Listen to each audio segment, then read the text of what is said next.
morning. My name is Alicia Elliott, and I'm the Community Outreach Director, Aftercare Coordinator, and Grief Counselor for McGuinness Funeral Home in Woodbury and Washington Township, New Jersey. This is Morning Mugs with McGuinness. Today, let's discuss setting boundaries. Right now, I have my see-through mug with me. It may not be the best or most clever illustration of what I'm about to discuss, but boundaries are like see-through or invisible fences that we need to construct to remind others gently that they are there. There are many types of boundaries to be created. Ones for parents, children, friends, co-workers. Today I'm going to address boundaries with work. So many of us are home now and we are experiencing a togetherness like never before. The lines of teacher, parent, employee are all blurred into such a haze that it can be difficult to keep our roles separate. We are born needing routine and order in our lives in varying degrees. If you are home because you are able to work there, you may find that your children, your spouse, your parents, and even your friends think that you are home and not working. That can cause frustration, be a huge distraction, and can get your routine way off course. This is where setting boundaries can be helpful. Setting boundaries requires discipline and communication for you and the people you are setting the boundaries for. Make sure you have a dedicated workspace. Whether it's a room with a door or a space that is used exclusively for your work, make sure that everyone knows this space is for you only, and that when you are in that space, everyone knows that they cannot disrupt you until you leave it or you say it is okay. Keep regular hours.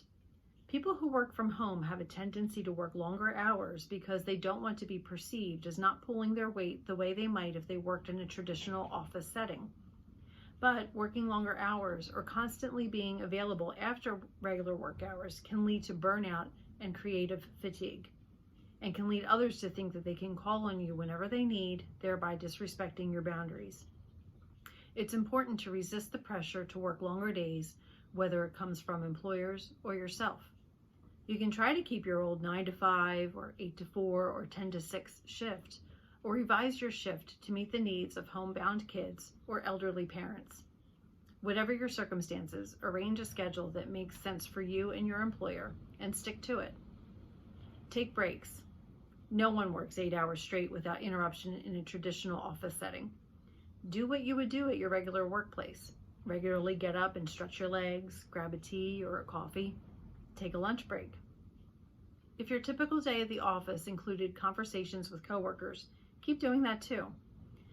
Don't fill up your commute time with work, unless of course you count that time as part of your 8-hour workday. If you ordinarily wake up at 6 for your commute though, don't feel you need to wake up and go right to work.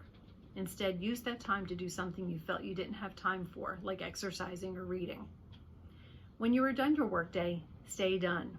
Log out of email and leave work-related phone messages and texts go until the next day. Make sure your employer and your colleagues understand your work routines and schedules so that when they receive your voicemail or don't get an immediate reply to a text or email, they know that you are no longer in your office. For people in your life who don't live with you, gently let them know that they may not be able to return calls and text immediately while working. It is so easy to get distracted and sidetracked by calls, emails, texts, Facebook posts, Instagram news, and this newfangled thing called TikTok. If you need a break from work, take 10 minutes and check social media and return any phone calls from people who are not your colleagues. Set a timer if you need to stay on track. It is amazing how quickly time can tick by when we are looking at videos of cats. Tomorrow, my friends, we will talk about setting boundaries with our children. Thanks for stopping by this morning. Check out our Facebook page when you are on a break, and visit our website to learn more about what community programs we have to offer. Until next time, take care, be well, and stay safe. Cheers.